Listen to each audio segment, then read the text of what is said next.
President Trump controversially provoked the Muslim community across the world by declaring what U.S. policy has always claimed: Jerusalem is the capital of Israel. Just a short 5 months ago, the Senate passed a bill voting 90-0 that Jerusalem would be recognized as Israel's undivided capital. Yet it has actually been the law since the passing of the Jerusalem Embassy Act of 1995, where the United States documented their plan to move its embassy to the Israeli capital of Jerusalem. Yet former Presidents Bill Clinton, George W. Bush, and Barrack Obama collectively spent more than 21 years appeasing Palestine by not fulfilling the rule of law. President Trump's historic announcement on Jerusalem is of even larger significance when one considers the timing of the announcement itself.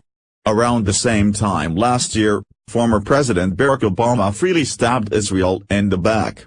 Back in 2011, Obama began to insert himself, and America by extension, into the escalating tensions between the nations of Israel and Palestine. Obama began to slowly but surely show preference, taking sides with Islamic terrorists rather than Israel, our strongest and most consistent ally in the Middle East. Obama publicly urged the nation of Israel to simply hand over many of their holy sites, along with half of Jerusalem, to radical Islamic organizations, places considered significant not only to the Jewish people but to Christians as well, such as the Wailing Wall, the Temple Mount, Old Jerusalem, the Tomb of Jesus Christ, and the Via Dolorosa. For those that do not know, the Via Dolorosa is the street in the Old City of Jerusalem that Jesus walked on the way to his crucifixion. Image result: for Obama turns over holy sites, Israel did not comply. Obama tried again in December 2013, again urging Israel to hand over the holiest of holy sites in Christendom and Judaism to radical Islamists. Israel again ignored Obama and his ridiculous demands.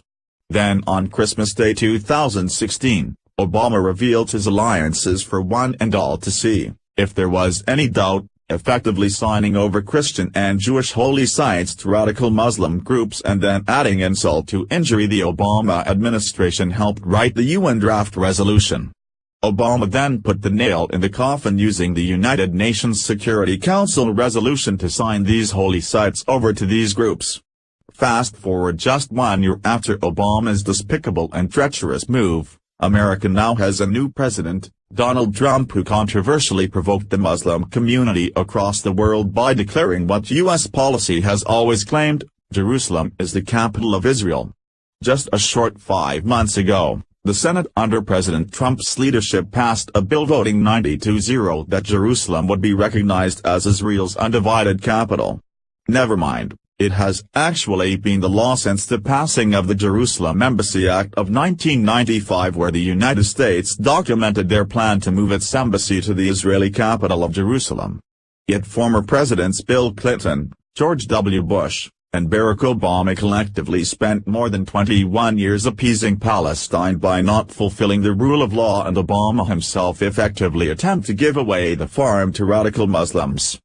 This bold move of relocating the U.S. Embassy from Tel Aviv to Jerusalem loudly and effectively demonstrates that the United States values its relationship with Israel.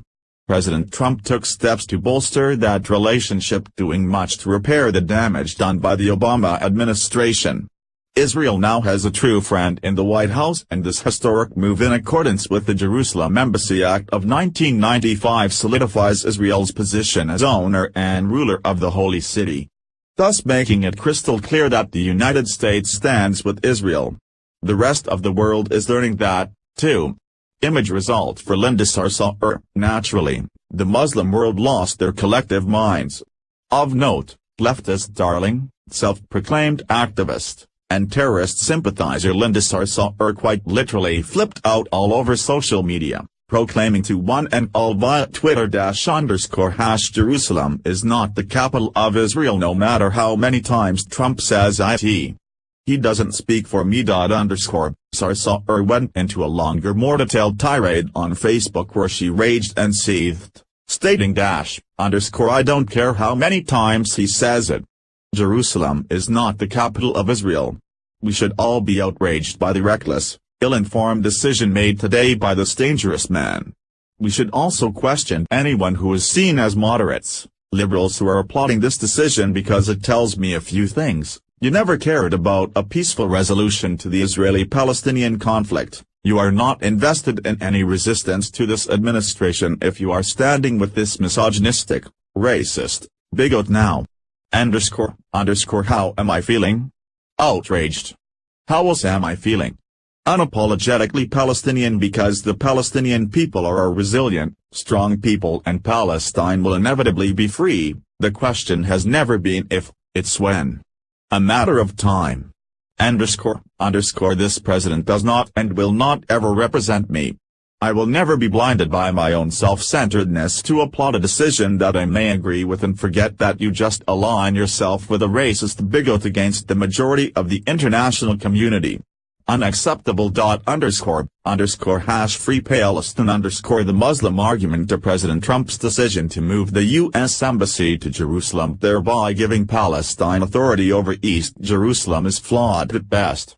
Many argue that if Palestine were handed East Jerusalem exclusively, that somehow magically peace would be possible, effectively ignoring the true and professed aims of the PLA.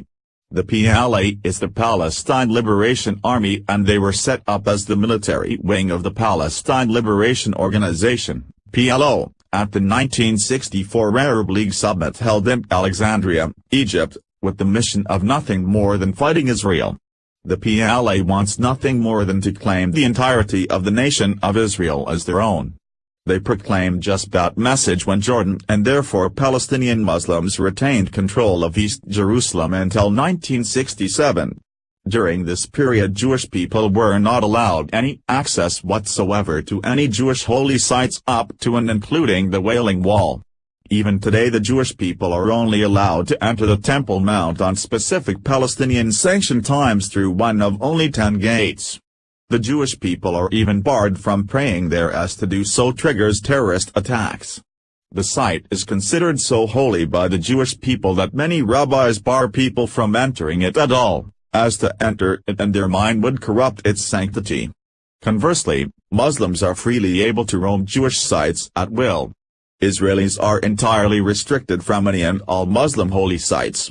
Simply walking through East Jerusalem as a Jewish person is seen as a provocation by Palestinian Muslims. Follow us on Facebook at Freedom Daily.